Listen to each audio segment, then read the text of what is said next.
Hi, welcome to the channel. Well, another relationship has come and gone, and you're wondering, why do you keep attracting the same type of people? Why do you keep attracting the same type of relationship? Well, I'm going to give you 3 reasons why you keep going in that circle. Stay tuned.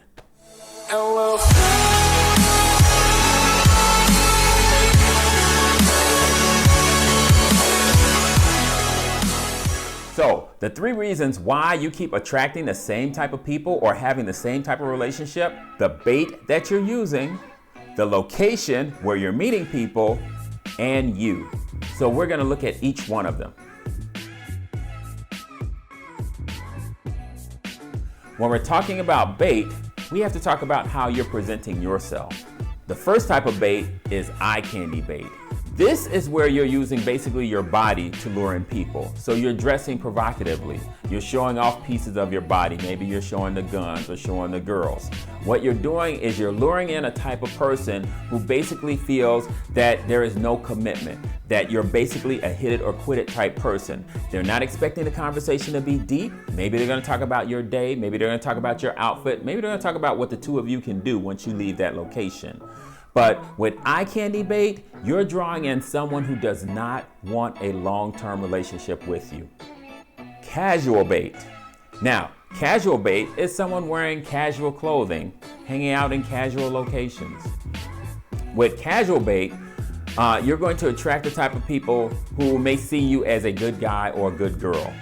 You may attract those who are trying to conquer you because they see you as a good guy or a good girl. So they want to add another notch to their belt.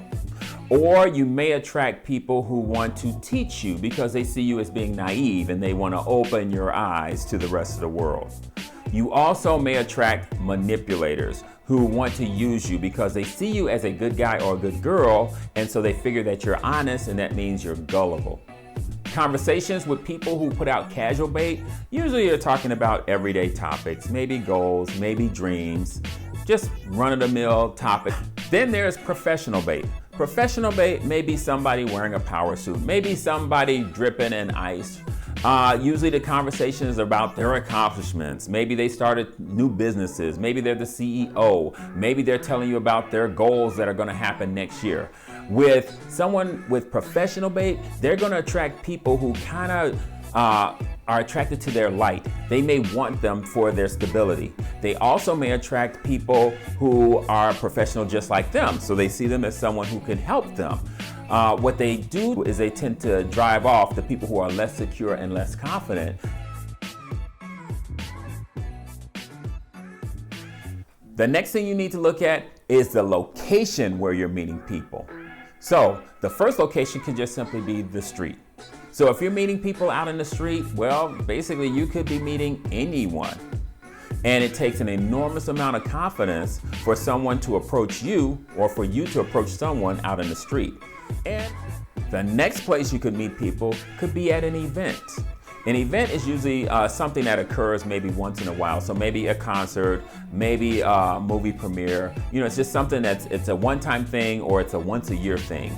So you could meet someone there, and basically, once again, it takes confidence to meet that person. However, you have something to build on because you two have a similarity in that you're both attending the event. So that's how you could initiate conversation and carry on a conversation, and that could be how you meet someone. And then once again, you can find out more about them as you start dating them. The next location is basically a locale. This is someplace where you're at all the time. So it could be your job, it could be the gym, it could be your house of worship. It's someplace where you hang out a lot, and you can meet people there as well. However, even though you have several opportunities to strike up a conversation and meet people, there is a possibility that you could be falling into a scarcity mindset where you're trying to meet someone, attract someone, and get someone in a relationship because you're afraid that the swarm of other people are going to get to them first.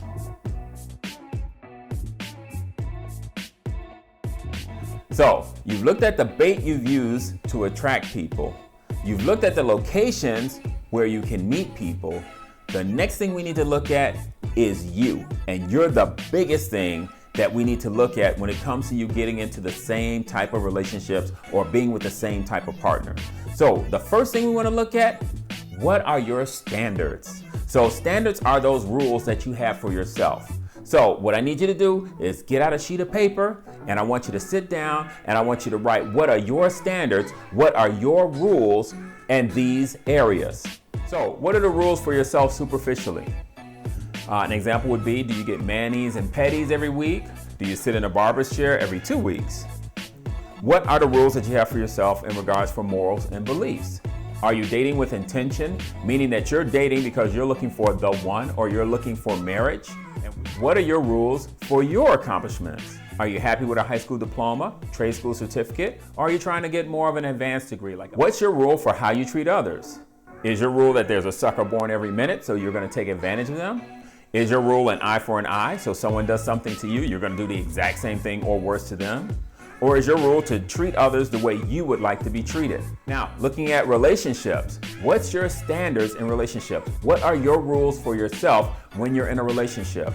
Are you there to build, to grow, or to just exist? Okay.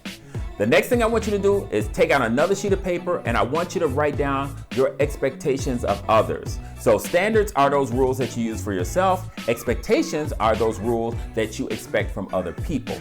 Write out your expectations of a partner in the same areas that you had in your standards. That means, what are your expectations for your partner superficially, morals and beliefs, accomplishments, and how they treat others. Also, you want to write down, what is your expectations of your partner in a relationship? Do you want them to build with you, grow with you, or do you just want them to exist?